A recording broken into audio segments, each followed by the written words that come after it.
નમસ્કાર, આપ જોઈ રહ્યા છો સ્પાર્ક ટુડે ન્યૂઝ. દાહોદના ઠક્કર ફળિયા સહિત વિવિધ વિસ્તારોમાં મુસ્લિમ સમાજ દ્વારા હઝરત ઇમામ સાદિક રઝી અલ્લાહને યાદ કરી ખીરપુરીના પર્વની ઉજવણી કરવામાં આવી.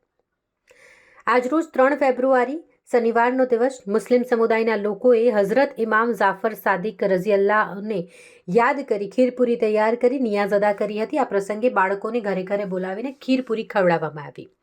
દાહોદ શહેરના ઠક્કર ફળિયા સહિત દાહોદ શહેરના મુસ્લિમ સમાજના લોકોએ કુંડાના પર્વની ઉજવણી કરી. હઝરત ઇમામ જાફર સાદિકની યાદમાં કુંડાનો તહેવાર ઉજવવામાં આવતો હોય છે.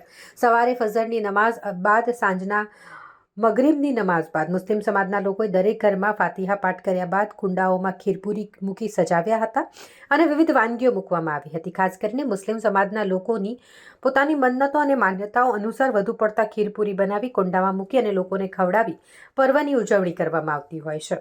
ત્યારબાદ સગા સંબંધીઓ એકબીજાને તેમના ઘરે બોલાવે અને વાનગીઓ ખવડાવતા હોય છે. આ દરમિયાન વડીલોએ પણ બાળકોને આશીર્વાદ આપ્યા અને કુંડાના પર્વની શુભકામનાઓ પાઠવી હતી.